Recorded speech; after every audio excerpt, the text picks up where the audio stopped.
monde fascinant dans lequel il apparaît que notre perception de l'univers est fausse. Le physicien Brian Greene nous emmène dans un voyage qui bouscule les lois de l'expérience humaine. Pourquoi ne voit-on jamais les événements se dérouler à l'envers?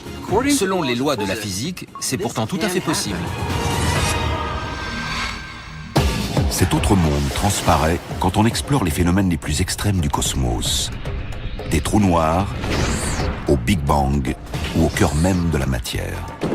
Je vais prendre la même chose que lui. Ici, le vide est le siège d'une activité intense. Notre univers n'est peut-être pas le seul. Et le monde en 3 dimensions n'est peut-être qu'un mirage. Mais comment est-ce possible? Comment pouvons-nous nous tromper à ce point sur quelque chose de si familier? Si ça nous ennuie, évidemment. Aucun principe inscrit dans les lois de la nature ne dit que les physiciens théoriciens devraient être contents. C'est une perspective révolutionnaire qui ouvre les portes à une multitude de possibles. Vous n'avez qu'à aller dans n'importe quelle gare et vous verrez à quel point le temps gouverne notre vie. Mais le temps n'est pas ce qu'il paraît. Il n'y a peut-être pas de distinction entre passé, présent et futur. Et si le temps n'est pas ce que nous croyons, alors qu'est-ce que c'est? A-t-il eu un début? Aura-t-il une fin? D'où vient-il? Aujourd'hui, dans la magie du cosmos, l'illusion du temps.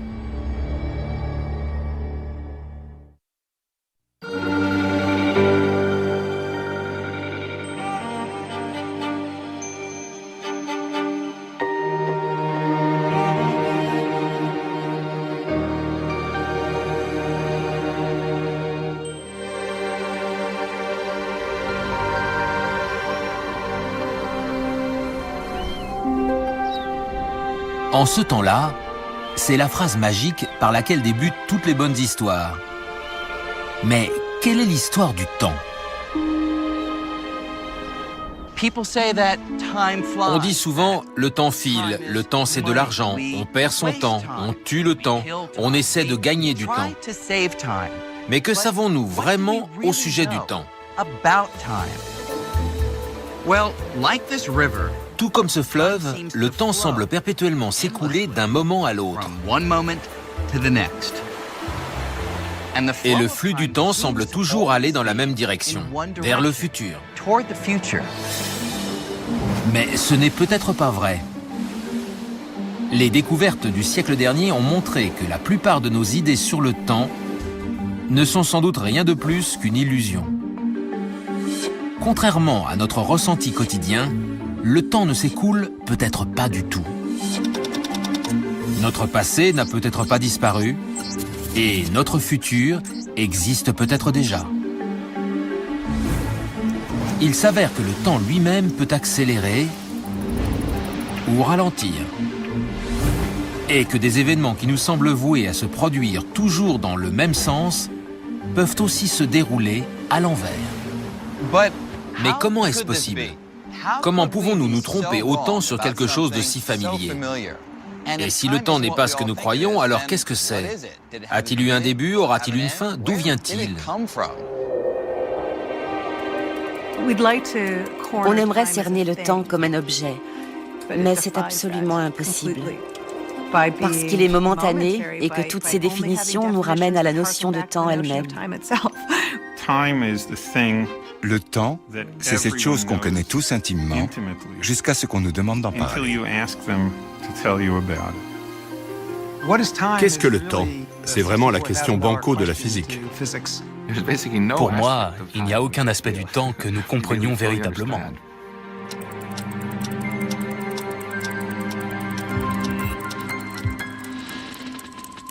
Alors, comment fait-on pour s'attaquer à un mystère aussi profond et fuyant que le temps? On peut déjà commencer par le mesurer. Et grâce à des horloges de forme, de taille et de nature variées, nous mesurons le temps avec une précision croissante depuis des milliers d'années. D'une certaine manière, la première horloge n'avançait qu'une fois par jour. Il s'agit de la Terre en rotation. De la rotation quotidienne de notre planète sur son axe à son orbite annuelle autour du Soleil, nous avons toujours utilisé le mouvement prévisible et constant de la Terre pour mesurer le temps. On cherche toujours des choses qui se répètent encore et encore. Et cette répétition, ce cycle, forme une horloge. Le temps, ce n'est qu'un processus répétitif. En mesurant le mouvement de la Terre avec des cadrans solaires, nous avons divisé la journée en heures.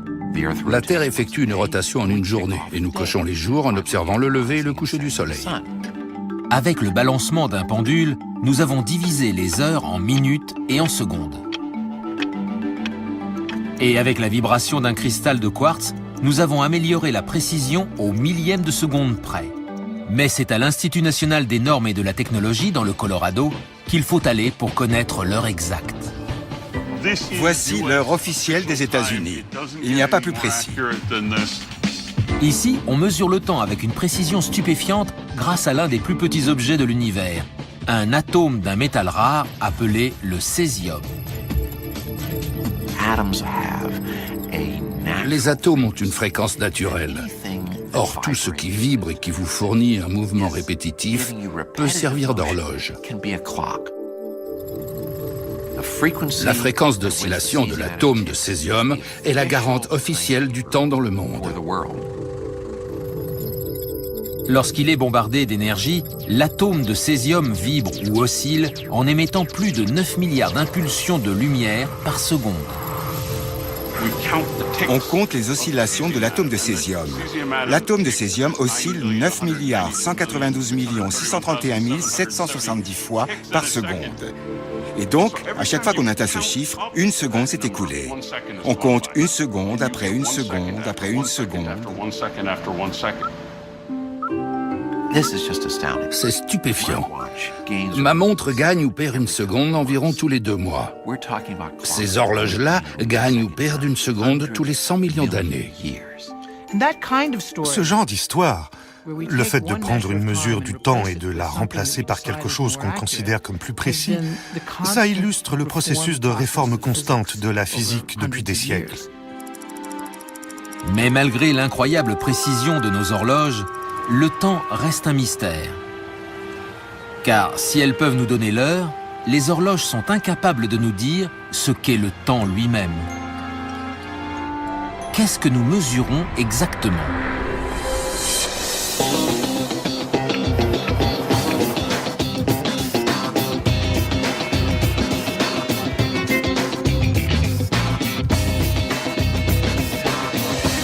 Même si nous ne savons pas ce qu'est le temps, l'expérience de son flux fait partie des fondements de notre vie.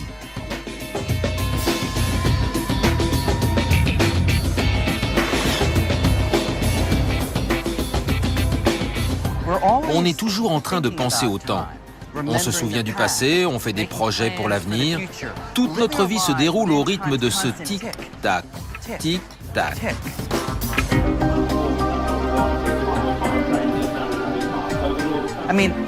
Vous n'avez qu'à aller dans n'importe quelle gare et vous verrez à quel point le temps gouverne notre vie.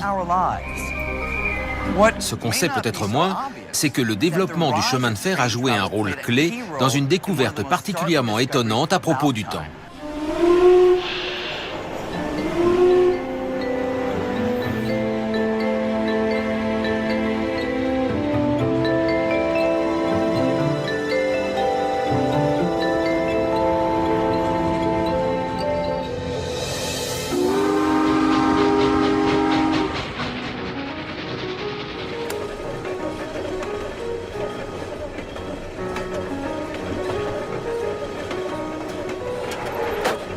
Contrôle les billets, monsieur. Le train est à l'heure ? Oui, monsieur. Merci. Au début du transport ferroviaire, le temps apparaît très vite comme un problème. À l'époque, chaque ville fixait l'heure à sa propre convenance. En gros, il était midi quand le soleil atteignait son zénith.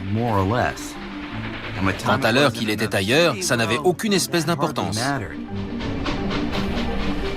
Et pour compliquer encore davantage les choses, les trains adoptaient l'heure de la ville où ils avaient commencé leur trajet.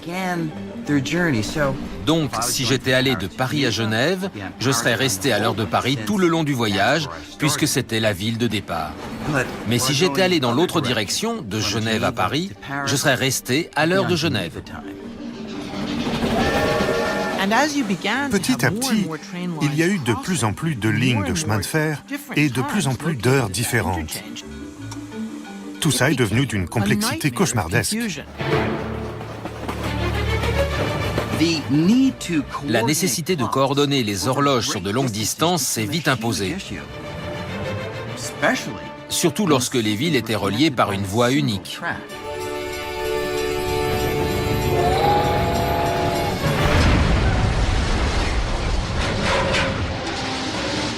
C'est alors que commence l'histoire moderne du temps. Alors que le besoin de synchroniser les horloges devient de plus en plus pressant, un jeune physicien du nom d'Albert Einstein est engagé à l'Office des brevets de Berne, en Suisse.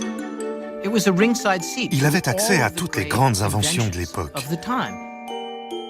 Les brevets proposaient toutes sortes de nouvelles méthodes pour synchroniser les horloges, comme l'échange de signaux télégraphiques ou la synchronisation par ondes radio.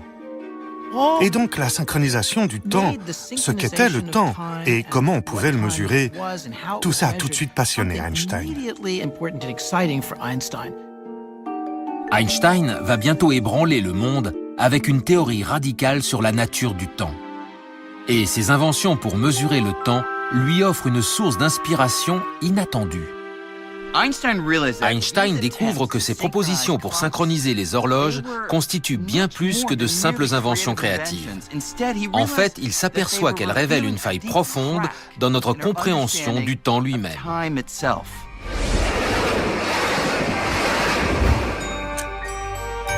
La plupart des gens ont une conception assez simple du temps.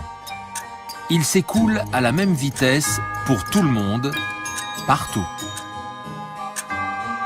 C'est une représentation de bon sens qui a été établie par le père de la science moderne, Isaac Newton.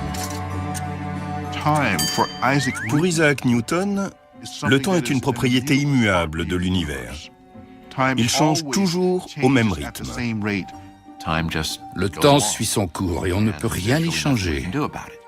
La vision qu'avait Newton du temps semble logique, mais Einstein s'est rendu compte qu'elle était fausse. Il a découvert que le temps s'écoulait à différents rythmes. Si bizarre que ça puisse paraître, cela signifie que le temps, pour moi, n'est peut-être pas le même que pour vous. La découverte d'Einstein a pulvérisé la conception newtonienne de la réalité. Einstein dit que le temps n'est pas une simple donnée universelle. C'est une expérience individuelle. Ce qu'Einstein nous a donné, c'est une représentation beaucoup plus riche, dans laquelle le temps de chacun s'écoule à son propre rythme. Il n'y a pas le temps dans le sens d'un tic-tac universel. Il y a des temps.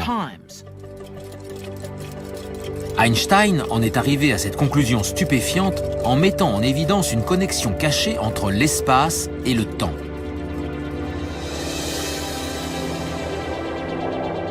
Ce que le physicien a compris, c'est qu'il existe un lien profond entre le mouvement dans l'espace et l'écoulement du temps. En gros, plus on a de l'un, moins on a de l'autre. Pour voir comment ça marche, allons faire un petit tour. Pour l'instant, je roule vers le nord à 96 km/h, c'est-à-dire que la totalité de mon mouvement est dirigée vers le nord. Mais nous allons maintenant emprunter une route transversale et rouler vers le nord-ouest.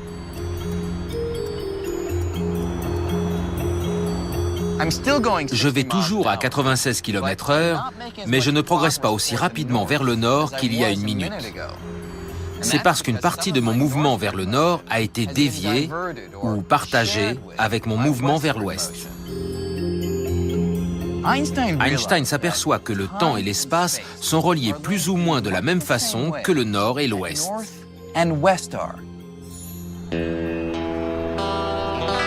Avec cette découverte surprenante, il allait à l'encontre de l'idée générale qui veut que le temps s'écoule de la même manière pour tout le monde. Voilà ce que je veux dire. Ce type là-bas vous dira que je ne bouge pas du tout. Et pourtant je bouge. Je ne me déplace peut-être pas dans l'espace, mais je me déplace dans le temps. Après tout, ma montre continue à avancer et avancer. Tant que je reste immobile, c'est-à-dire que je ne me déplace pas dans l'espace, Einstein dit que tout mon mouvement se produit dans le temps. Mais regardez ce qui se passe si je marche vers ce type.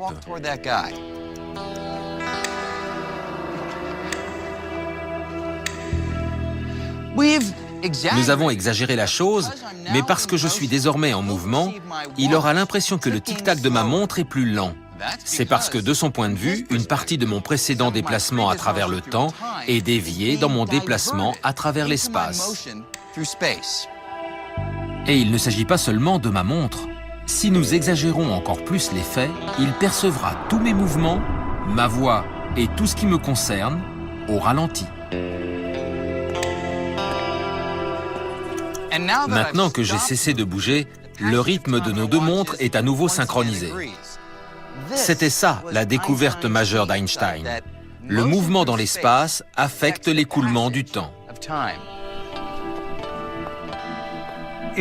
Il est difficile de concevoir que deux personnes n'aient pas la même mesure du temps. Le temps n'est-il pas extérieur à nous? Comment ma mesure du temps pourrait-elle dépendre de mes mouvements ou des vôtres? Le temps lui-même s'écoule plus lentement pour la personne qui est en mouvement. C'est stupéfiant. Avant Einstein, personne n'avait imaginé qu'une telle chose puisse se produire. Seul Einstein a conçu ça. Alors, pourquoi est-ce qu'on ne le constate pas dans la vie de tous les jours? En fait, à la vitesse réduite à laquelle on évolue ici sur la Terre, l'impact du mouvement sur le temps est si faible qu'on ne le perçoit pas. Mais l'effet est bien réel et peut être mesuré. Pour ce faire, vous n'avez besoin que de 2 horloges atomiques et d'un avion à réaction. Cette expérience a été faite en 1971. Des scientifiques se sont envolés à l'autre bout du monde avec une horloge atomique qu'ils ont ensuite comparée à une horloge de référence restée au sol. Comme l'avait prédit Einstein, les 2 horloges n'affichaient plus la même heure. Elles n'étaient désynchronisées que de quelques centaines de milliardièmes de seconde, mais c'était bien la preuve que le mouvement affecte l'écoulement du temps. La théorie d'Einstein a été mise à l'épreuve à maintes reprises. Et tout concorde. C'est vraiment la base de notre compréhension du fonctionnement de la nature. Ces effets, autrefois considérés comme minimes et obscurs, sont très évidents avec la technologie actuelle.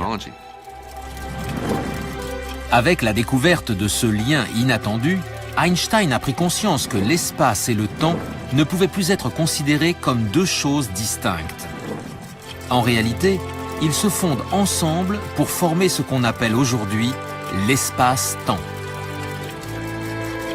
Einstein unifie la notion d'espace et la notion de temps dans une structure quadridimensionnelle qu'on appelle l'espace-temps. Et cette fusion de l'espace et du temps va conduire Einstein à une révélation encore plus hallucinante. La différence marquée que nous voyons entre le passé, le présent et le futur n'est peut-être qu'une illusion.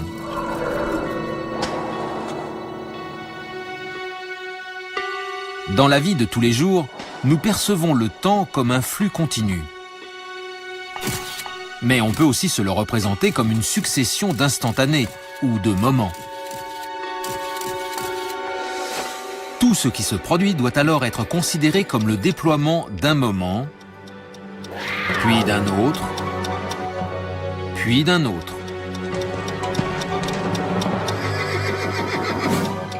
Et si l'on représentait tous ces moments, ces instantanés, les uns derrière les autres, tous les moments ici sur la Terre, tous les moments de la Terre en orbite autour du Soleil, et tous les moments dans l'ensemble de l'univers, on verrait alors tous les événements qui se sont produits ou se produiront un jour. Tous les emplacements dans l'espace et tous les moments dans le temps. Depuis la naissance de notre univers, lors du Big Bang, il y a quelques 14 milliards d'années, jusqu'à la formation des étoiles et de la Voie lactée. À la création de la Terre, il y a 4 milliards et demi d'années, jusqu'à l'époque des dinosaures et aux événements qui se produisent aujourd'hui sur Terre, comme moi qui travaille dans mon bureau. Cette conception de l'espace-temps a conduit Einstein à réfuter notre représentation habituelle du passé, du présent et du futur.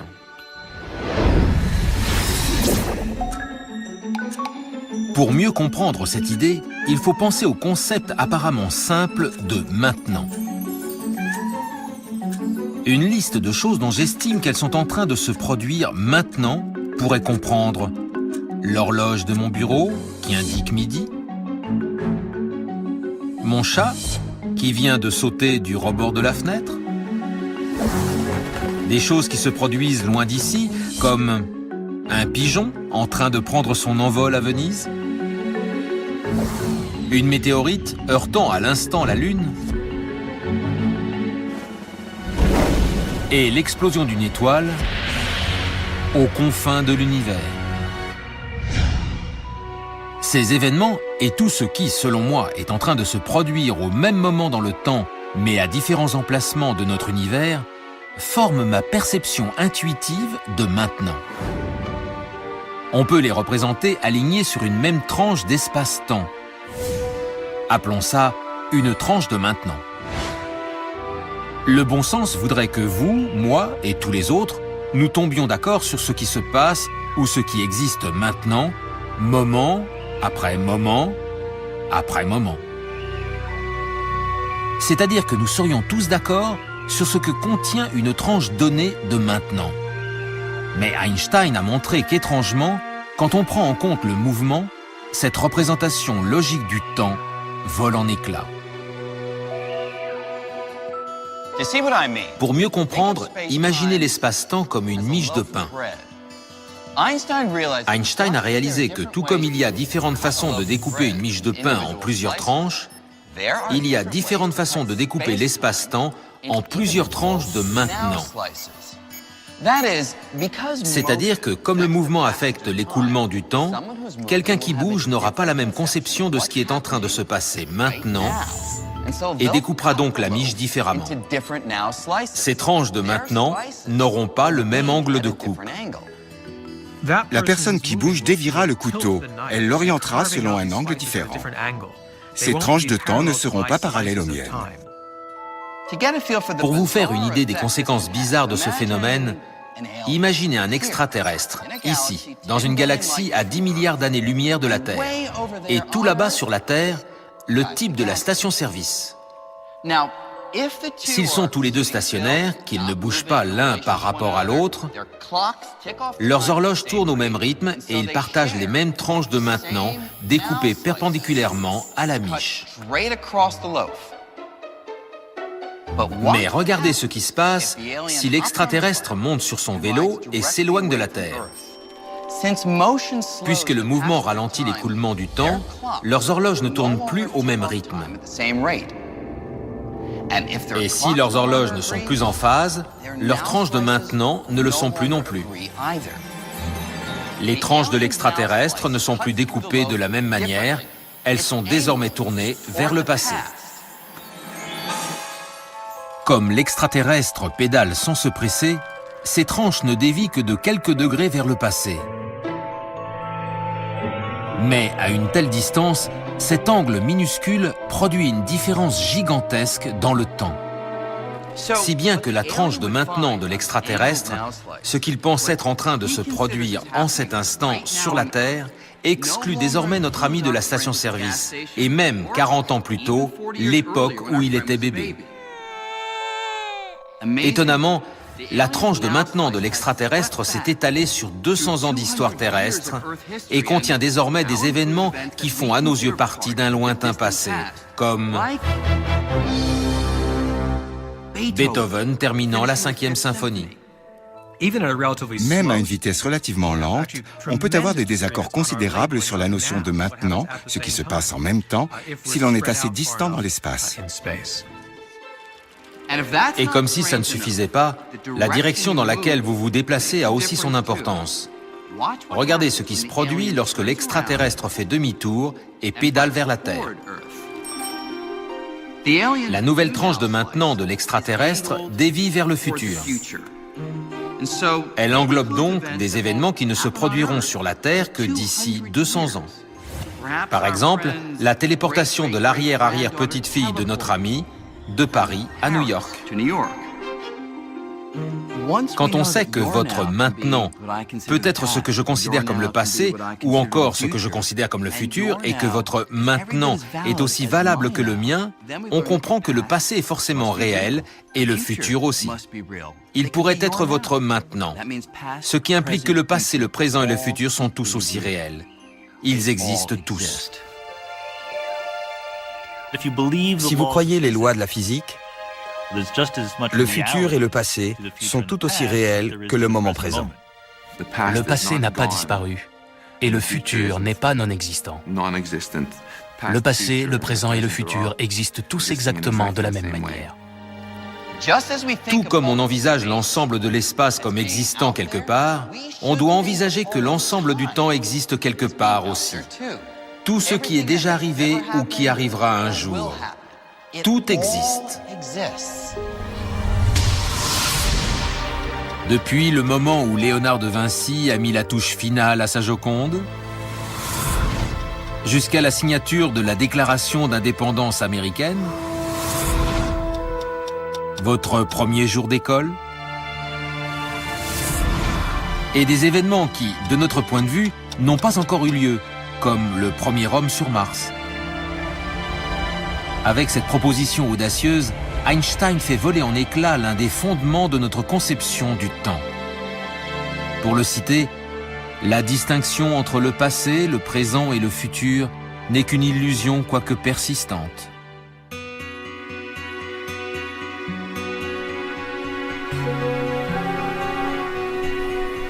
Mais si tous les moments dans le temps existent déjà, pourquoi avons-nous la sensation très forte que le temps, comme ce fleuve, semble toujours aller vers l'avant?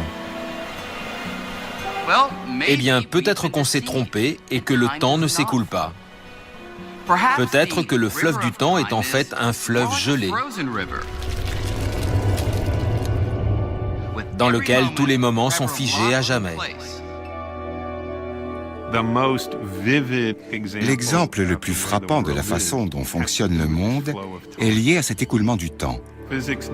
La physique fait preuve d'une violence extrême à l'égard de l'expérience quotidienne du temps. Notre expérience du temps est tout entière dans le présent. Tout ce qu'on appréhende, c'est l'instant présent. Rien dans les lois de la physique ne privilégie un maintenant sur un autre. Si on a l'impression que les choses changent, c'est uniquement d'un point de vue subjectif. Il faut se dire que tous les moments du temps existent déjà, à la manière d'un film contenu en entier sur la pellicule. La différence, c'est qu'au cinéma, un projecteur éclaire ou sélectionne une image après l'autre, à mesure qu'elle défile. Mais dans les lois de la physique, il ne semble pas y avoir de projecteur pour sélectionner un moment parmi tous les autres. Notre cerveau crée peut-être cette impression, mais en réalité, ce que nous ressentons tous comme l'écoulement du temps n'est probablement rien de plus qu'une illusion.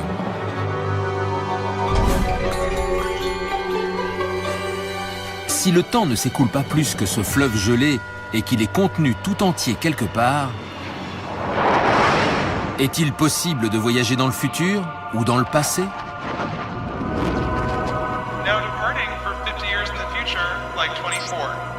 Et si le voyage dans le temps existait, ressemblerait-il à ce qu'on imagine ?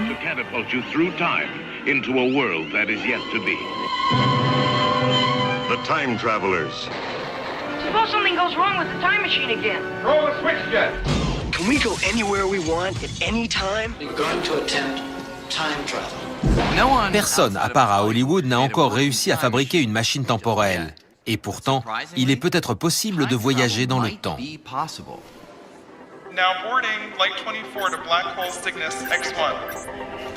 Une des solutions pour voyager dans le temps serait d'avoir recours à une caractéristique étrange de la gravité. La force familière qui maintient nos pieds au sol peut avoir un impact important sur le temps. Bonjour. Voilà, plus tard, monsieur. Oui, beaucoup plus tard.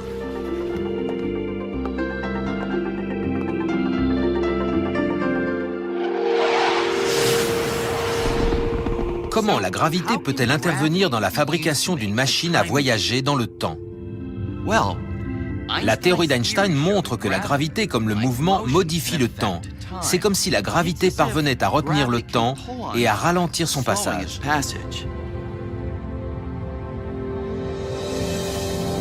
Et plus l'attraction gravitationnelle est forte, plus le temps ralentit.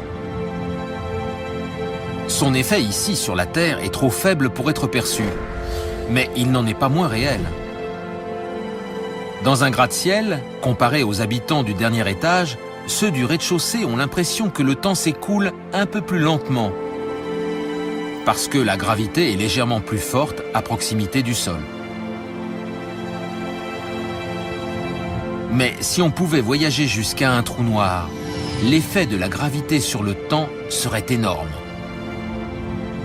Les trous noirs, qui se forment lorsque des étoiles massives s'effondrent sur elles-mêmes, ont un champ gravitationnel intense, des millions et même des milliards de fois plus fort que celui de la Terre.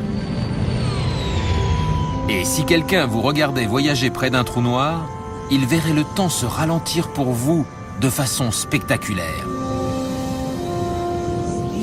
Si vous êtes à côté de ce trou noir et que vos amis vous observent de loin, vous aurez l'air de bouger et de parler lentement. Biologiquement, vous aurez l'air de vieillir plus lentement.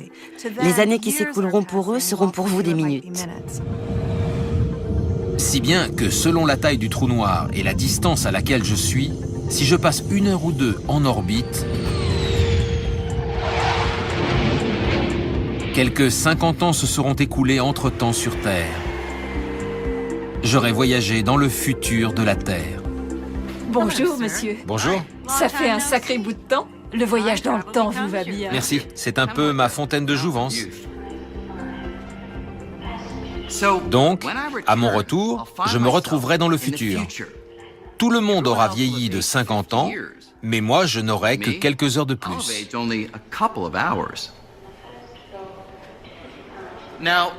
Voyager vers le futur, c'est une chose. Mais que se passe-t-il si je veux aller dans le passé? Eh bien, c'est peut-être possible aussi grâce à un phénomène prédit par les équations d'Einstein, les trous de verre.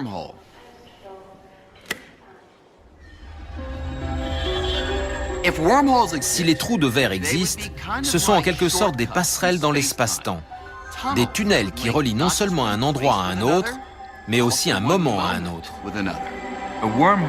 Un trou de verre raccorderait une partie de l'espace-temps à une autre partie plus ancienne de l'espace-temps, comme une sorte de métro à travers le temps.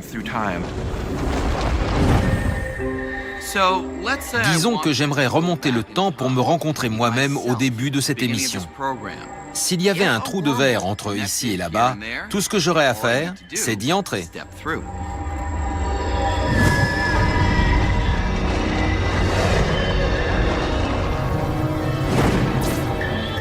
Hey, content de te revoir. Merci, content d'être là. Bon, ce serait un peu bizarre. Mais le vrai problème, si on voyageait dans le passé, c'est que les choses deviendraient rapidement très confuses. Imaginez que je modifie quelque chose dans mon passé. Par exemple, que j'empêche mes parents de se rencontrer. Est-ce que ça voudrait dire que je ne vais pas naître? Si vous remontez le temps, vous ne pouvez pas modifier ce qu'on sait être vrai dans le passé, parce que c'est déjà arrivé. Si vous allez dans le passé et que vous tuez celui que vous croyez être votre grand-père, il y a forcément erreur sur la personne, parce que tout ça doit s'agencer parfaitement, même si c'est de manière détournée. Et si on peut voyager dans le passé, pourquoi ne sommes-nous pas envahis de touristes venus du futur? Je veux dire, on n'a encore jamais vu de voyageurs temporels apparaître et disparaître hors de notre monde. En tout cas, c'est l'opinion la plus communément répandue. On peut donc se risquer à considérer qu'il est tout bonnement impossible de remonter le temps. Du moins pour l'instant. Mais tant qu'elle n'aura pas été exclue mathématiquement, l'hypothèse du voyage dans le passé ne pourra pas être écartée. Il est assez peu probable que ça devienne un jour une réalité pratique. Mais ça n'est pas interdit, au moins en principe. D'après moi, c'est impossible. Mais ce qui est frappant, c'est que nous n'avons pas encore réussi à prouver ça de façon rigoureuse. Remonter dans le temps semble donc hors de portée. Mais que dire de l'idée, si répandue dans notre vie de tous les jours, que le temps lui-même ne se déplace que dans un seul sens, vers le futur. C'est ce qu'on appelle la flèche du temps. La flèche du temps est sans doute le fait le plus flagrant concernant notre univers que nous ne comprenons pas véritablement. Pourquoi vit-on dans un univers où le temps a une direction? C'est un mystère. Ce n'est pas vrai de l'espace. Dans l'espace, je peux aller de New York à Chicago et puis changer d'avis et aller de Chicago à New York. Le temps a donc une dimension unidirectionnelle qui nous échappe. Pourquoi ne revient-il pas en arrière? Et d'ailleurs, qu'est-ce que ça signifie quand on dit que le temps s'écoule en avant, du passé vers le futur? Alors, que pouvons-nous dire sur l'origine de la flèche du temps? Pourquoi ne voit-on les événements se produire que dans une seule direction? Pourquoi ne les voit-on jamais se dérouler à l'envers? Ça doit venir des lois de la physique. Elles n'autorisent sûrement pas ce genre de choses.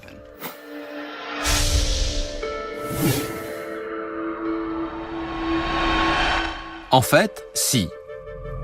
Les lois de la physique sont les équations mathématiques que nous utilisons pour tout décrire, depuis le comportement des atomes jusqu'au tourbillon des galaxies. Elles ont été formulées et vérifiées à travers des siècles d'observation et d'expérimentation. Mais bizarrement, rien dans les lois de la physique ne stipule que les événements doivent se produire selon cette séquence familière qu'on appelle en avant dans le temps. À en croire ces équations, les événements pourraient tout aussi bien se produire en sens inverse. La plupart des équations que nous utilisons pour décrire ce qu'on voit dans l'univers ne disent rien de la direction du temps. Ces équations fonctionnent, qu'on avance dans le temps ou qu'on recule. On a donc cette contradiction entre la physique, qui semble fondamentalement réversible, et une grande partie de notre vie, qui semble irréversible.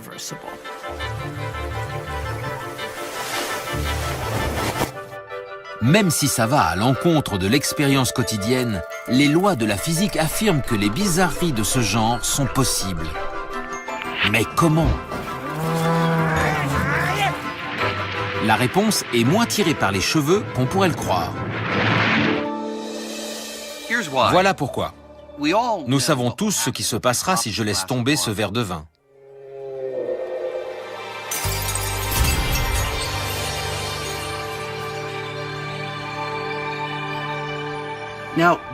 L'idée que ce gâchis pourrait d'une façon ou d'une autre s'inverser et se reconstituer en un verre rempli de vin semble absurde. Mais selon les lois de la physique, c'est pourtant tout à fait possible.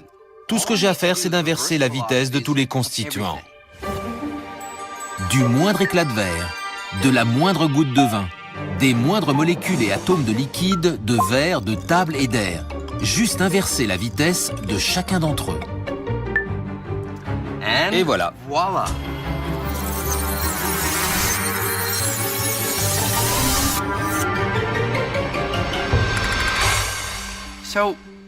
Mais si les lois de la physique se fichent de savoir si le verre est intact ou en morceaux, pourquoi ne le voit-on jamais se reconstituer?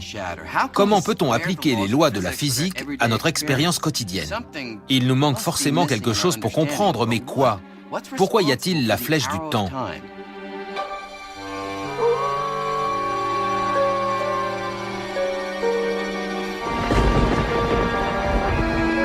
Comme beaucoup de bonnes énigmes, celle-ci nous entraîne jusque dans un cimetière en quête d'indices.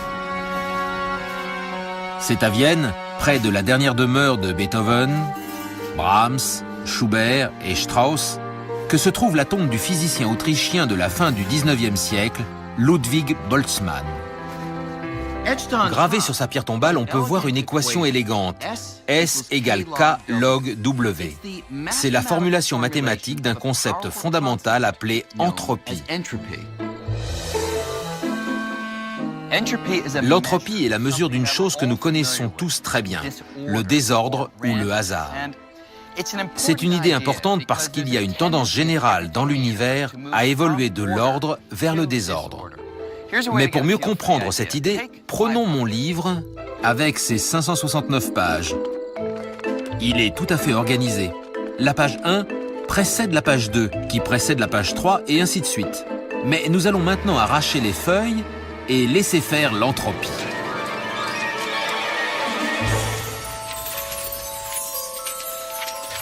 Comme vous pouvez le constater, les pages deviennent très désorganisées. La raison est évidente. S'il n'y a pour elles qu'une seule façon d'atterrir en ordre, il y a en revanche de multiples façons d'atterrir en désordre. Il est donc beaucoup plus probable qu'elles atterrissent n'importe comment. Et c'est exactement ce qui se passe dans notre vie de tous les jours.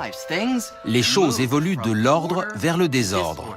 Ici, d'un livre bien agencé, à des pages dispersées au hasard. Partout autour de nous, nous pouvons voir la preuve que l'entropie, ou le désordre, augmente au fil du temps. Un œuf se brise et se répand. Les glaçons perdent leur forme cubique en revenant à l'état liquide. Les volutes de fumée deviennent de plus en plus désordonnés. Les états ordonnés évoluent vers le désordre. Et c'est peut-être ce qui apparaît comme la direction d'une flèche du temps. Et ces degrés d'anarchie, cette mesure du désordre, tendent à s'accroître dans une direction du temps. Et pour Boltzmann, c'est ça qui commence à créer un arc du temps. C'est peut-être ça la réponse. La flèche du temps résulterait de la tendance qu'a la nature à évoluer vers un désordre toujours croissant. On pourrait croire qu'on progresse, mais il y a juste un petit problème avec ce raisonnement. Puisque les lois de la physique ne font pas la différence entre le futur et le passé, l'entropie devrait s'accroître non seulement vers le futur, mais aussi vers le passé. Et ça n'a aucun sens. Ce qui implique que l'entropie devrait augmenter où qu'on regarde. Qu'on regarde vers le passé ou vers l'avenir, elle devrait augmenter. Ça veut dire que les pages de mon livre dans le passé seraient désorganisées et qu'elles se rassembleraient pour former un livre bien ordonné entre mes mains. À quand remonte la dernière fois que vous avez vu un truc comme ça se produire? Comment notre expérience quotidienne peut-elle diverger autant des lois de la physique? Il manque forcément un morceau du puzzle. Si nous sommes certains que le passé devait être plus ordonné et que l'univers tend au désordre, comme nous le dit l'équation de l'entropie, y a-t-il quelque chose d'autre que les lois de la physique susceptibles d'expliquer ça? Admettons que vous tapiez dans une balle de baseball. Les lois de la physique peuvent vous aider à prédire la trajectoire de la balle. Mais ces lois ne sont pas la seule chose dont vous avez besoin. Si vous passez le film à l'envers, vous verrez qu'il faut aussi prendre en compte les conditions de départ, comme par exemple la force du coup. De la même façon, si les lois de la physique ne peuvent pas nous expliquer la flèche du temps, il faut peut-être prendre en compte les conditions initiales de l'univers, ce qui nous ramène au Big Bang. Si l'histoire de l'univers était un film et qu'on le passait à l'envers, on verrait l'ordre augmenter à mesure qu'on remonterait dans le temps. Progressivement, l'univers actuel, avec ses milliards d'amas galactiques dispersés çà et là, retournerait à l'état de nuages de poussière et de gaz sous l'effet d'une contraction. Ces nuages de gaz et de poussière ne cessent de se resserrer.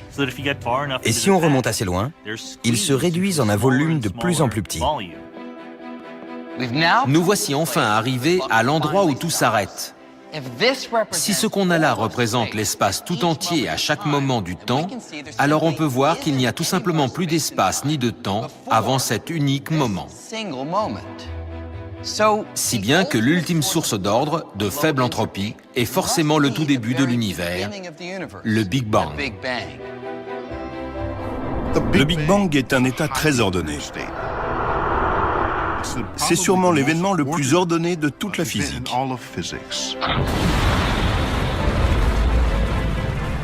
Tout ce qui s'est passé par la suite n'a fait qu'augmenter le désordre.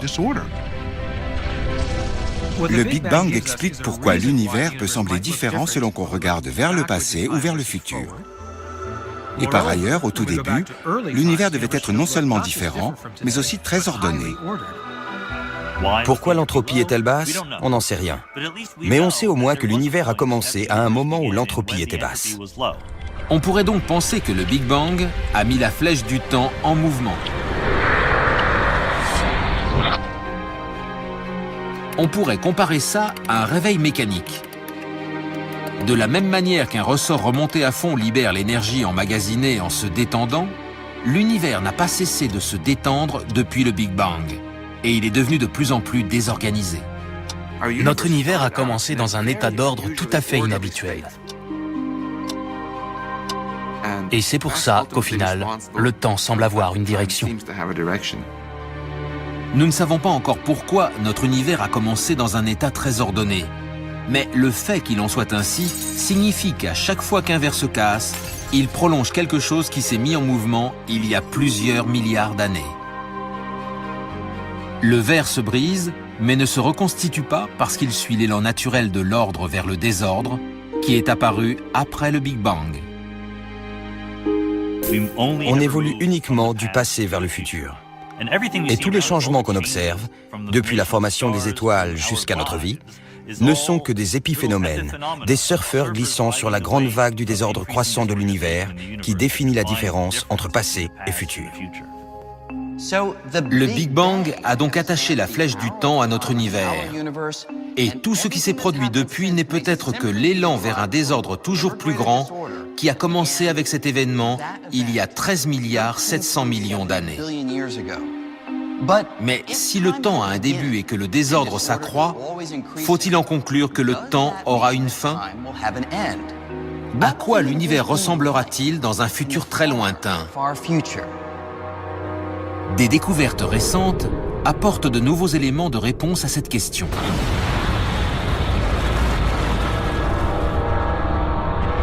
Avec la force explosive du Big Bang, l'espace est entré dans une violente expansion.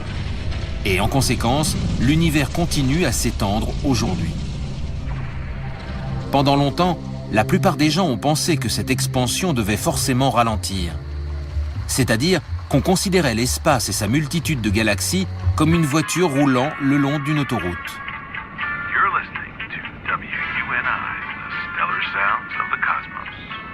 Si le conducteur lâche l'accélérateur, la voiture ralentit progressivement. De la même façon, on pensait que l'univers se dilatait, mais à un rythme de plus en plus lent. Or, des astronomes ont découvert que l'expansion de l'univers ne ralentit pas, elle accélère. Un peu comme si, au lieu de lever le pied, notre conducteur enfonçait l'accélérateur jusqu'à ce que le turbo se mette en marche. Et c'est ce qui fait que l'expansion de l'univers est de plus en plus rapide. Notre expansion va s'accélérer, elle ne va pas ralentir. Ça va à l'encontre de tout ce qu'on a l'habitude de penser. Tout ça aura des répercussions très étranges dans le futur. Étant donné que l'expansion de notre univers s'accélère, d'ici environ 100 milliards d'années, toutes les galaxies lointaines auront été projetées hors de notre vue. Ce sera comme si notre galaxie était au milieu du néant. Nos descendants n'auront plus aucun point de repère. La lumière des galaxies lointaines effectue un si long voyage pour nous parvenir que lorsque nous les regardons, nous regardons en fait le passé. Si bien que dans le futur lointain, lorsque ces galaxies ne seront plus visibles, les astronomes découvriront qu'en termes cosmiques, le passé est hors de portée. Quant à la fin des temps, Il y a une théorie qui dit que les trous noirs finiront par dominer le cosmos.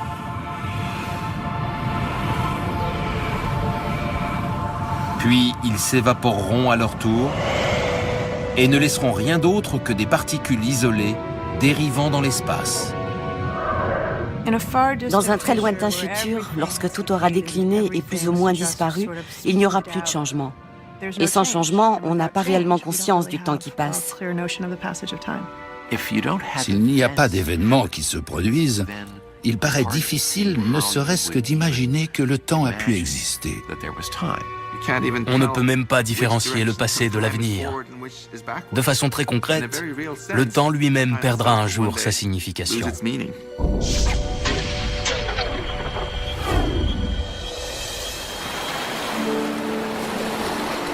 Il y a environ 350 ans, Isaac Newton, qui fut l'un des premiers à envisager le temps d'un point de vue scientifique, a écrit qu'il n'avait pas besoin de définir le temps parce que c'était quelque chose que tout le monde connaissait.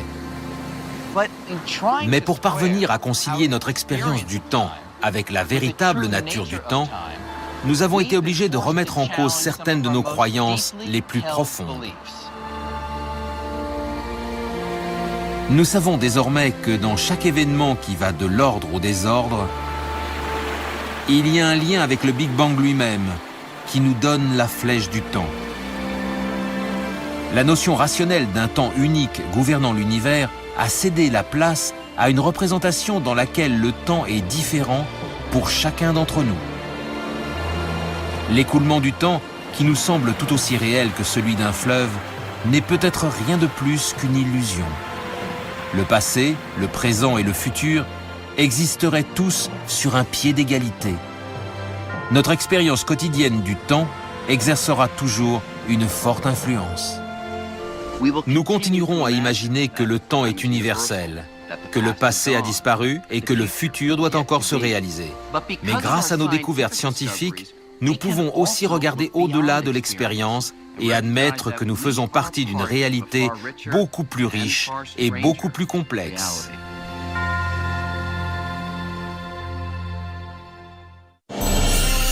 Ici, à 10 milliards d'années-lumière de la Terre, et tout là-bas sur la Terre, le type de la station-service.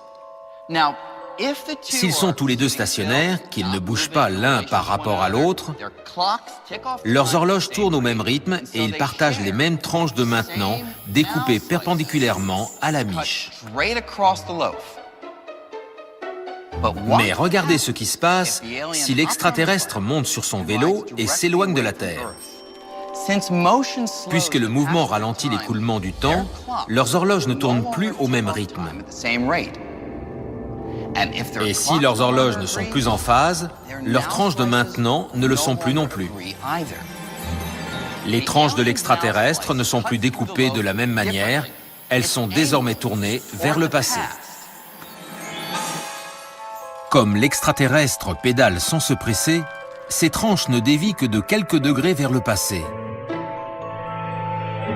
Mais à une telle distance, cet angle minuscule produit une différence gigantesque dans le temps. Si bien que la tranche de maintenant de l'extraterrestre, ce qu'il pense être en train de se produire en cet instant sur la Terre, exclut désormais notre ami de la station-service, et même 40 ans plus tôt, l'époque où il était bébé. Étonnamment, la tranche de maintenant de l'extraterrestre s'est étalée sur 200 ans d'histoire terrestre et contient désormais des événements qui font à nos yeux partie d'un lointain passé, comme Beethoven terminant la 5e symphonie. Même à une vitesse relativement lente, on peut avoir des désaccords considérables sur la notion de maintenant, ce qui se passe en même temps, si l'on est assez distant dans l'espace. Et comme si ça ne suffisait pas, la direction dans laquelle vous vous déplacez a aussi son importance. Regardez ce qui se produit lorsque l'extraterrestre fait demi-tour et pédale vers la Terre. La nouvelle tranche de maintenant de l'extraterrestre dévie vers le futur. Elle englobe donc des événements qui ne se produiront sur la Terre que d'ici 200 ans. Par exemple, la téléportation de l'arrière-arrière-petite-fille de notre ami de Paris à New York. Quand on sait que votre maintenant peut être ce que je considère comme le passé ou encore ce que je considère comme le futur et que votre maintenant est aussi valable que le mien, on comprend que le passé est forcément réel et le futur aussi. Il pourrait être votre maintenant, ce qui implique que le passé, le présent et le futur sont tous aussi réels. Ils existent tous. Si vous croyez les lois de la physique, le futur et le passé sont tout aussi réels que le moment présent. Le passé n'a pas disparu. Einstein a réalisé que tout comme il y a différentes façons de découper une miche de pain en plusieurs tranches, il y a différentes façons de découper l'espace-temps en plusieurs tranches de maintenant. C'est-à-dire que comme le mouvement affecte l'écoulement du temps, quelqu'un qui bouge n'aura pas la même conception de ce qui est en train de se passer maintenant et découpera donc la miche différemment. Ces tranches de maintenant n'auront pas le même angle de coupe. La personne qui bouge déviera le couteau. Elle l'orientera selon un angle différent. Ces tranches de temps ne seront pas parallèles aux miennes. Pour vous faire une idée des conséquences bizarres de ce phénomène, imaginez un extraterrestre, ici, dans une galaxie à 10 milliards d'années-lumière de la Terre, et tout là-bas sur la Terre, le type de la station-service. S'ils sont tous les deux stationnaires, qu'ils ne bougent pas l'un par rapport à l'autre, leurs horloges tournent au même rythme et ils partagent les mêmes tranches de maintenant, découpées perpendiculairement à la miche. Mais regardez ce qui se passe si l'extraterrestre monte sur son vélo et s'éloigne de la Terre. Puisque le mouvement ralentit l'écoulement du temps, leurs horloges ne tournent plus au même rythme. Et si leurs horloges ne sont plus en phase, leurs tranches de maintenant ne le sont plus non plus. Les tranches de l'extraterrestre ne sont plus découpées de la même manière, elles sont désormais tournées vers le passé.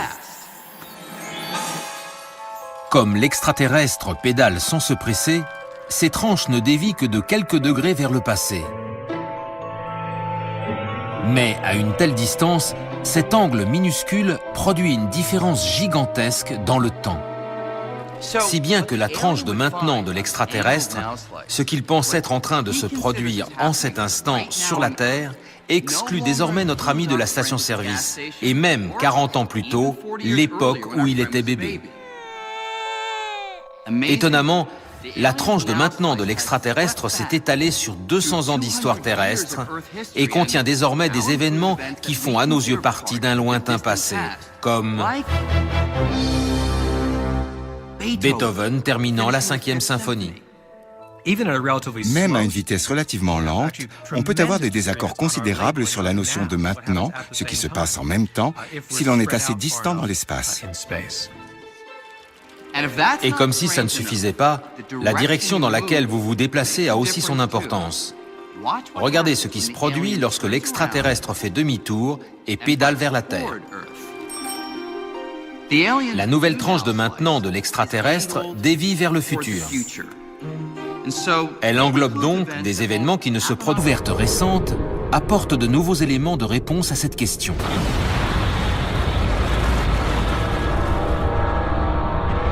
Avec la force explosive du Big Bang, l'espace est entré dans une violente expansion.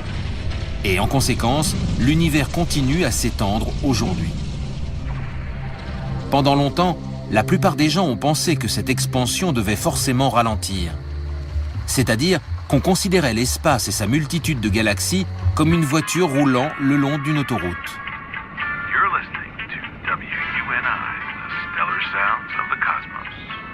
Si le conducteur lâche l'accélérateur, la voiture ralentit progressivement.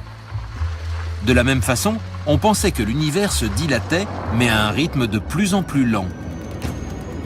Or, des astronomes ont découvert que l'expansion de l'univers ne ralentit pas, elle accélère.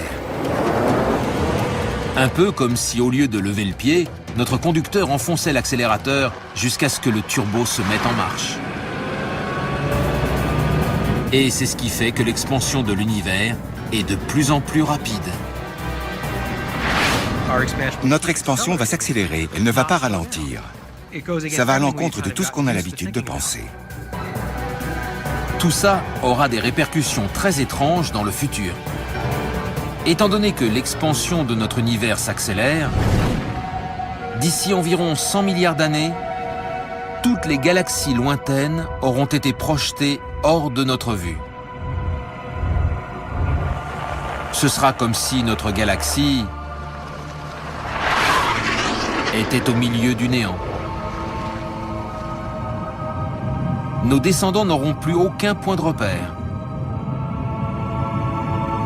La lumière des galaxies lointaines effectue un si long voyage pour nous parvenir que lorsque nous les regardons, nous regardons en fait le passé. Si bien que dans le futur lointain, lorsque ces galaxies ne seront plus visibles, les astronomes découvriront qu'en termes cosmiques, le passé est hors de portée. Quant à la fin des temps, il y a une théorie qui dit que les trous noirs finiront par dominer le cosmos.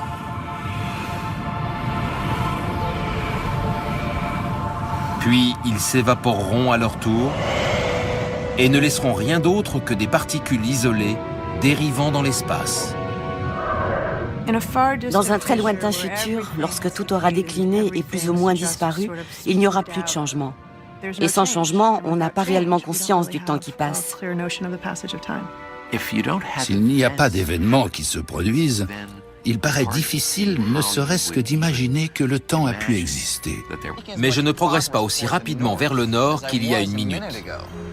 C'est parce qu'une partie de mon mouvement vers le nord a été déviée ou partagée avec mon mouvement vers l'ouest. Einstein s'aperçoit que le temps et l'espace sont reliés plus ou moins de la même façon que le nord et l'ouest.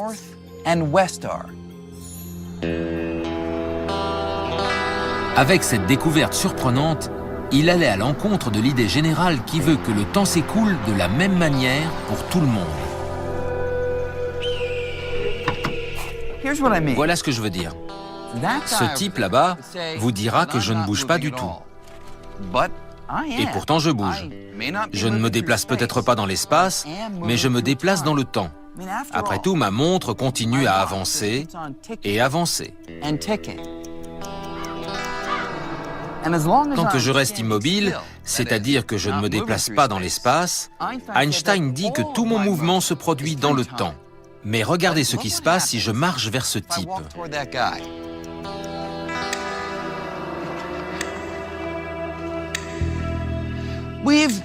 Nous avons exagéré la chose, mais parce que je suis désormais en mouvement, il aura l'impression que le tic-tac de ma montre est plus lent. C'est parce que, de son point de vue, une partie de mon précédent déplacement à travers le temps est déviée dans mon déplacement à travers l'espace. Et il ne s'agit pas seulement de ma montre. Si nous exagérons encore plus les faits, il percevra tous mes mouvements, ma voix et tout ce qui me concerne au ralenti. Maintenant que j'ai cessé de bouger, le rythme de nos deux montres est à nouveau synchronisé. C'était ça, la découverte majeure d'Einstein. Le mouvement dans l'espace affecte l'écoulement du temps. Il est difficile de concevoir que deux personnes n'aient pas la même mesure du temps. Le temps n'est-il pas extérieur à nous? Comment ma mesure du temps pourrait-elle dépendre de mes mouvements ou des vôtres? Le temps lui-même s'écoule plus lentement pour la personne qui est en mouvement. C'est stupéfiant. Avant Einstein, personne n'avait imaginé qu'une telle chose puisse se produire. Seul Einstein a conçu ça. Alors, pourquoi est-ce qu'on ne le constate pas dans la vie de tous les jours? En fait, à la vitesse réduite à laquelle on évolue ici sur la Terre, l'impact du mouvement sur le temps est si faible qu'on ne le perçoit pas. Mais l'effet est bien réel et peut être mesuré. Pour ce faire, vous n'avez besoin que de 2 horloges atomiques et d'un avion à réaction.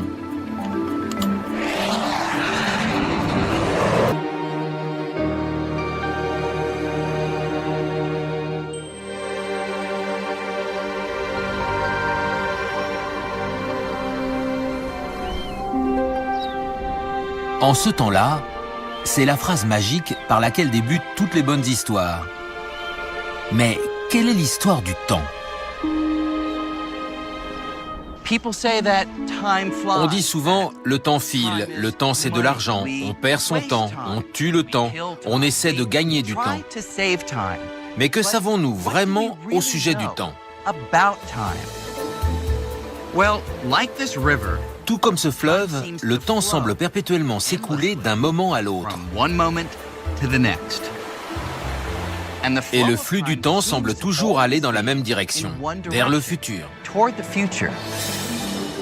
Mais ce n'est peut-être pas vrai. Les découvertes du siècle dernier ont montré que la plupart de nos idées sur le temps ne sont sans doute rien de plus qu'une illusion.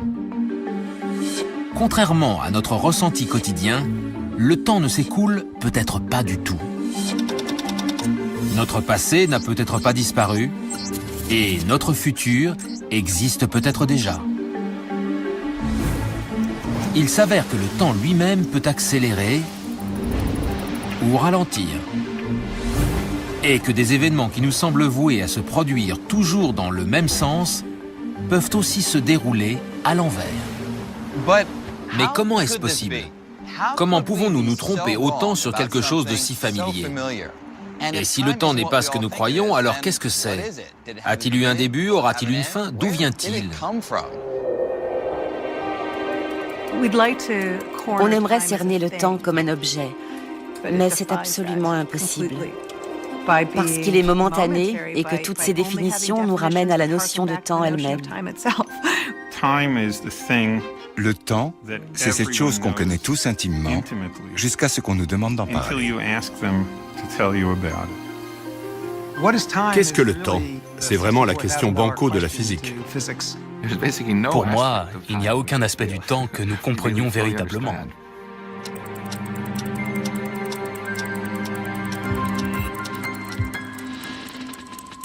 Alors, comment fait-on pour s'attaquer à un mystère aussi profond et fuyant que le temps? On peut déjà commencer par le mesurer. Et grâce à des horloges de forme, de taille et de nature variées, nous mesurons le temps avec une précision croissante depuis des milliers d'années. D'une certaine manière, la première horloge n'avançait qu'une fois par jour. Il s'agit de la Terre en rotation. Et comme si ça ne suffisait pas, la direction dans laquelle vous vous déplacez a aussi son importance. Regardez ce qui se produit lorsque l'extraterrestre fait demi-tour et pédale vers la Terre.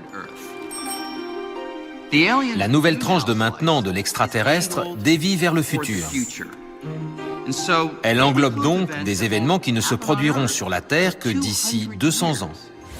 Par exemple, la téléportation de l'arrière-arrière-petite-fille de notre ami de Paris à New York. Quand on sait que votre maintenant peut être ce que je considère comme le passé ou encore ce que je considère comme le futur et que votre maintenant est aussi valable que le mien, on comprend que le passé est forcément réel et le futur aussi. Il pourrait être votre maintenant, ce qui implique que le passé, le présent et le futur sont tous aussi réels. Ils existent tous.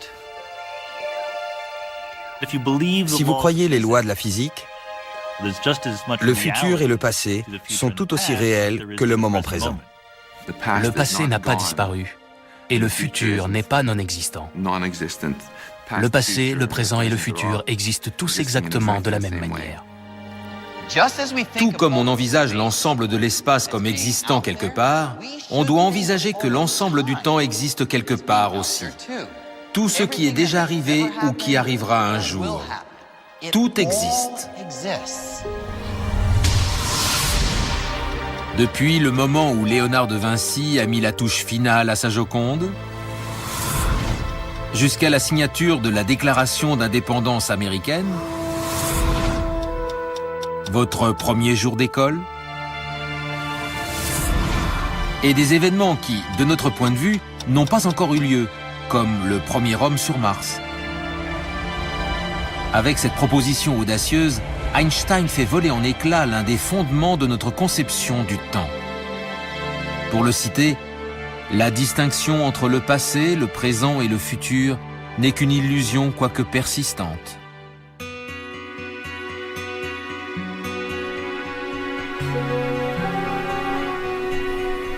Mais si tous les moments dans le temps existent déjà, pourquoi avons-nous la sensation très forte que le temps, comme ce fleuve, semble toujours aller vers l'avant? Eh bien, peut-être qu'on s'est trompé et que le temps ne s'écoule pas. Peut-être que le fleuve du temps est en fait un fleuve gelé, dans lequel tous les moments sont figés à jamais. L'exemple le plus frappant de la façon dont fonctionne le monde est lié à cet écoulement du temps. La physique fait preuve d'une violence. Nous avons exagéré la chose, mais parce que je suis désormais en mouvement, il aura l'impression que le tic-tac de ma montre est plus lent. C'est parce que, de son point de vue, une partie de mon précédent déplacement à travers le temps est déviée dans mon déplacement à travers l'espace. Et il ne s'agit pas seulement de ma montre. Si nous exagérons encore plus les faits, il percevra tous mes mouvements, ma voix et tout ce qui me concerne au ralenti. Maintenant que j'ai cessé de bouger, le rythme de nos deux montres est à nouveau synchronisé. C'était ça, la découverte majeure d'Einstein. Le mouvement dans l'espace affecte l'écoulement du temps. Il est difficile de concevoir que deux personnes n'aient pas la même mesure du temps. Le temps n'est-il pas extérieur à nous? Comment ma mesure du temps pourrait-elle dépendre de mes mouvements ou des vôtres? Le temps lui-même s'écoule plus lentement pour la personne qui est en mouvement. C'est stupéfiant. Avant Einstein, personne n'avait imaginé qu'une telle chose puisse se produire. Seul Einstein a conçu ça. Alors, pourquoi est-ce qu'on ne le constate pas dans la vie de tous les jours? En fait, à la vitesse réduite à laquelle on évolue ici sur la Terre, l'impact du mouvement sur le temps est si faible qu'on ne le perçoit pas. Mais l'effet est bien réel et peut être mesuré. Pour ce faire, vous n'avez besoin que de 2 horloges atomiques et d'un avion à réaction. Cette expérience a été faite en 1971.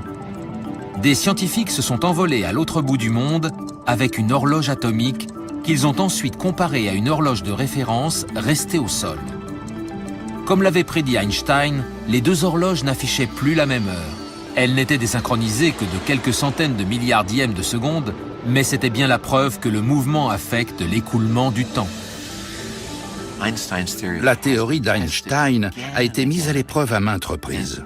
Et tout concorde. C'est vraiment la base de notre compréhension du fonctionnement de la nature. Ces effets, autrefois considérés comme minimes et obscurs, sont très évidents avec la technologie actuelle. Avec la découverte de ce lien inattendu, Einstein a pris conscience que l'espace et le temps ne pouvaient plus être considérés comme 2 choses distinctes. En réalité, ils se fondent ensemble pour former ce qu'on appelle aujourd'hui l'espace-temps. Einstein unifie la notion d'espace et la notion de temps dans une structure quadridimensionnelle. La nature ne dit que les physiciens théoriciens devraient être contents. C'est une perspective révolutionnaire qui ouvre les portes à une multitude de possibles. Vous n'avez qu'à aller dans n'importe quelle gare et vous verrez à quel point le temps gouverne notre vie. Mais le temps n'est pas ce qu'il paraît. Il n'y a peut-être pas de distinction entre passé, présent et futur. Et si le temps n'est pas ce que nous croyons, alors qu'est-ce que c'est? A-t-il eu un début? Aura-t-il une fin? D'où vient-il? Aujourd'hui, dans la magie du cosmos, l'illusion du temps.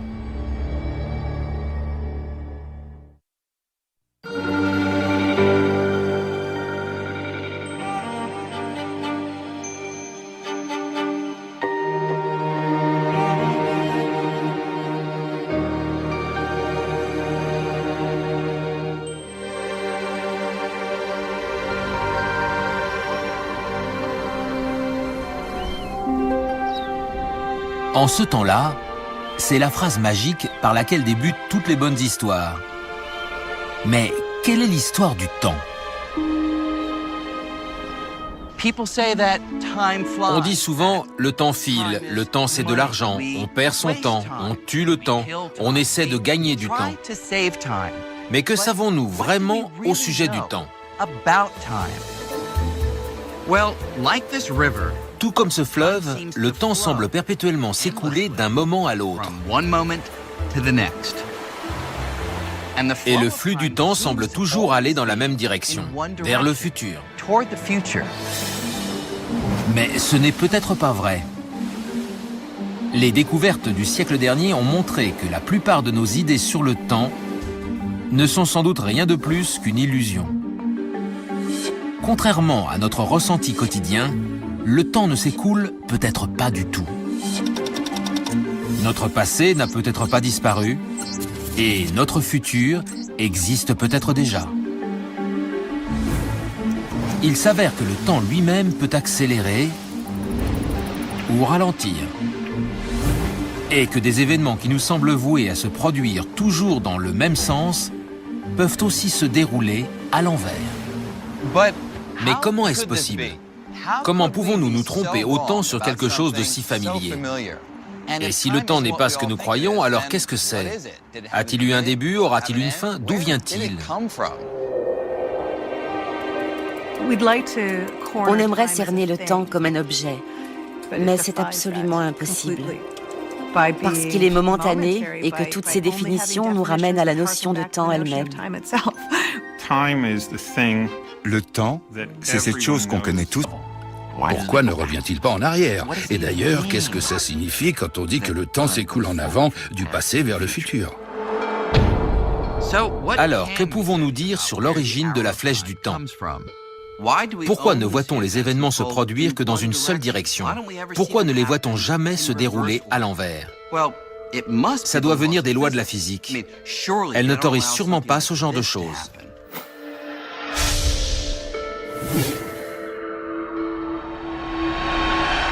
En fait, si. Les lois de la physique sont les équations mathématiques que nous utilisons pour tout décrire, depuis le comportement des atomes jusqu'au tourbillon des galaxies. Elles ont été formulées et vérifiées à travers des siècles d'observation et d'expérimentation. Mais bizarrement, rien dans les lois de la physique ne stipule que les événements doivent se produire selon cette séquence familière qu'on appelle en avant dans le temps. À en croire ces équations, les événements pourraient tout aussi bien se produire en sens inverse. La plupart des équations que nous utilisons pour décrire ce qu'on voit dans l'univers ne disent rien de la direction du temps. Ces équations fonctionnent, qu'on avance dans le temps ou qu'on recule. On a donc cette contradiction entre la physique, qui semble fondamentalement réversible, et une grande partie de notre vie, qui semble irréversible.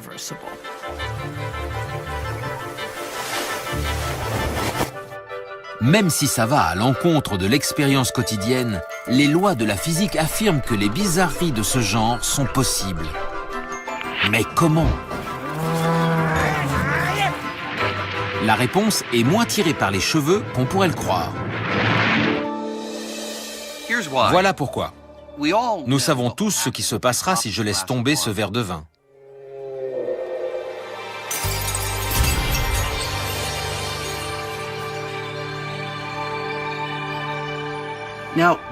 L'idée que ce gâchis pourrait d'une façon ou d'une autre s'inverser et se reconstituer en un verre rempli de vin semble absurde. Mais selon les lois de la physique, c'est pourtant tout à fait possible. Tout ce que j'ai à faire, c'est d'inverser la vitesse de tous les constituants. Du moindre éclat de verre, de la moindre goutte de vin, des moindres molécules et atomes de liquide, de verre, de table et d'air. Juste inverser la vitesse de chacun d'entre eux. Et voilà.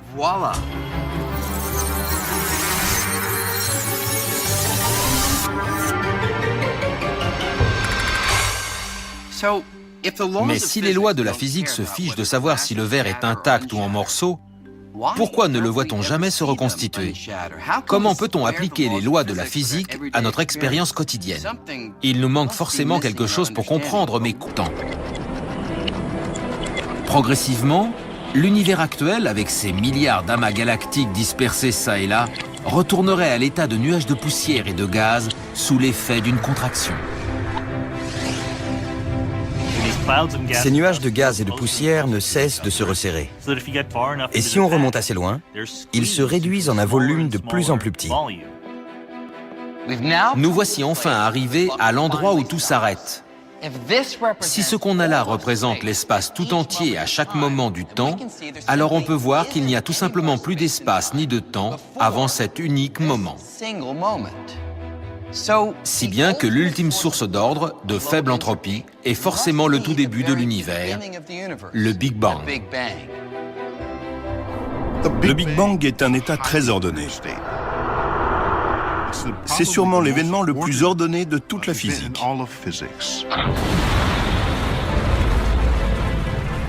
Tout ce qui s'est passé par la suite n'a fait qu'augmenter le désordre. Le Big Bang explique pourquoi l'univers peut sembler différent selon qu'on regarde vers le passé ou vers le futur. Et par ailleurs, au tout début, l'univers devait être non seulement différent, mais aussi très ordonné. Pourquoi l'entropie est-elle basse? On n'en sait rien. Mais on sait au moins que l'univers a commencé à un moment où l'entropie était basse. On pourrait donc penser que le Big Bang a mis la flèche du temps en mouvement.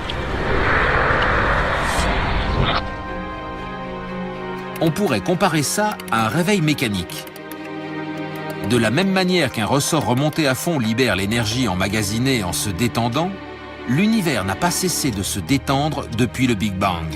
Et il est devenu de plus en plus désorganisé. Notre univers a commencé dans un état d'ordre tout à fait inhabituel. Et c'est pour ça qu'au final, le temps semble avoir une direction. Nous ne savons pas encore pourquoi notre univers a commencé dans un état très ordonné. Mais le fait qu'il en soit ainsi signifie qu'à chaque fois qu'un verre se casse, il prolonge quelque chose qui s'est mis en mouvement il y a plusieurs milliards d'années.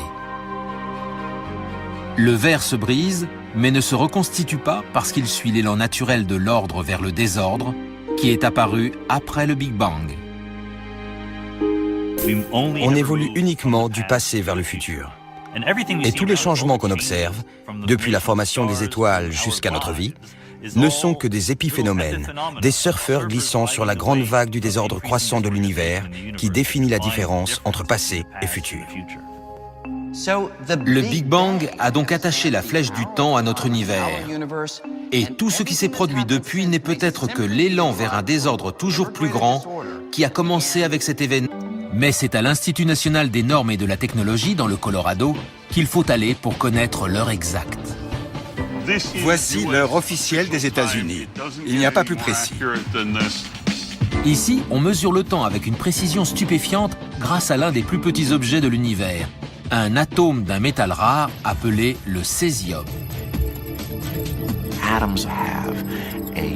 Les atomes ont une fréquence naturelle. Or, tout ce qui vibre et qui vous fournit un mouvement répétitif peut servir d'horloge. La fréquence d'oscillation de l'atome de césium est la garante officielle du temps dans le monde. Lorsqu'il est bombardé d'énergie, l'atome de césium vibre ou oscille en émettant plus de 9 milliards d'impulsions de lumière par seconde. On compte les oscillations de l'atome de césium. L'atome de césium oscille 9 192 631 770 fois par seconde. Et donc, à chaque fois qu'on atteint ce chiffre, une seconde s'est écoulée. On compte une seconde après une seconde après une seconde. C'est stupéfiant. Ma montre gagne ou perd une seconde environ tous les 2 mois. Ces horloges-là gagnent ou perdent une seconde tous les 100 millions d'années. Ce genre d'histoire, le fait de prendre une mesure du temps et de la remplacer par quelque chose qu'on considère comme plus précis, ça illustre le processus de réforme constante de la physique depuis des siècles. Mais malgré l'incroyable précision de nos horloges, le temps reste un mystère. Car si elles peuvent nous donner l'heure, les horloges sont incapables de nous dire ce qu'est le temps lui-même.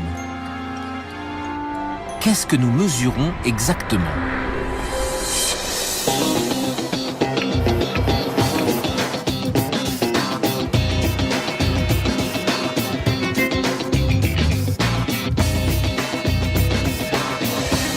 Même si nous ne savons pas ce qu'est le temps, l'expérience de son flux fait partie des fondements de notre vie.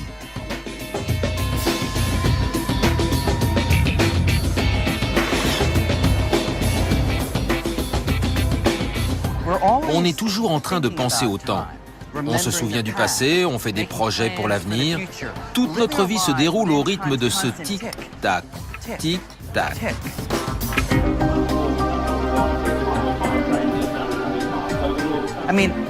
Vous n'avez qu'à aller dans n'importe quelle gare et vous verrez à quel point le temps gouverne notre vie. Ce qu'on sait peut-être moins, c'est que le développement du chemin de fer a joué un rôle clé dans une découverte particulièrement étonnante à propos du temps. Balance extrême à l'égard de l'expérience quotidienne du temps. Notre expérience du temps est tout entière dans le présent. Tout ce qu'on appréhende, c'est l'instant présent. Rien dans les lois de la physique ne privilégie un maintenant sur un autre. Si on a l'impression que les choses changent, c'est uniquement d'un point de vue subjectif. Il faut se dire que tous les moments du temps existent déjà, à la manière d'un film contenu en entier sur la pellicule. La différence, c'est qu'au cinéma, un projecteur éclaire ou sélectionne une image après l'autre, à mesure qu'elle défile.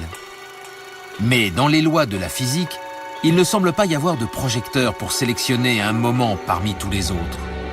Notre cerveau crée peut-être cette impression, mais en réalité, ce que nous ressentons tous comme l'écoulement du temps n'est probablement rien de plus qu'une illusion.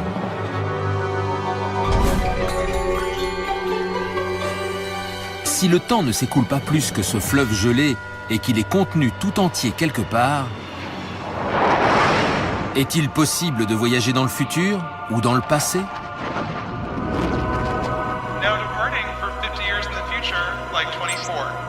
Et si le voyage dans le temps existait, ressemblerait-il à ce qu'on imagine ? The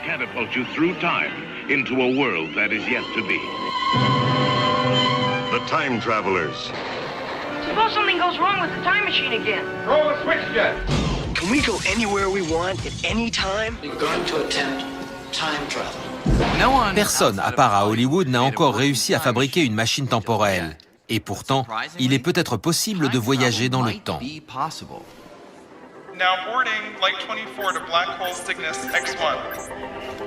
Une des solutions pour voyager dans le temps serait d'avoir recours à une caractéristique étrange de la gravité. La force familière qui maintient nos pieds au sol peut avoir un impact important sur le temps. Bonjour. Bonjour. Voilà, plus tard, monsieur. Oui, beaucoup plus tard.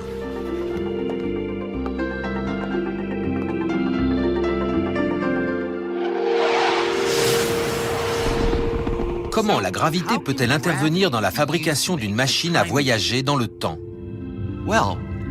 La théorie d'Einstein montre que la gravité comme le mouvement modifie le temps. C'est comme si la gravité parvenait à retenir le temps et à ralentir son passage.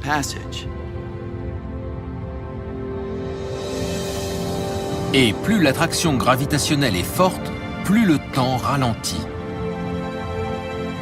Son effet ici sur la Terre est trop faible pour être perçu. Mais il n'en est pas moins réel.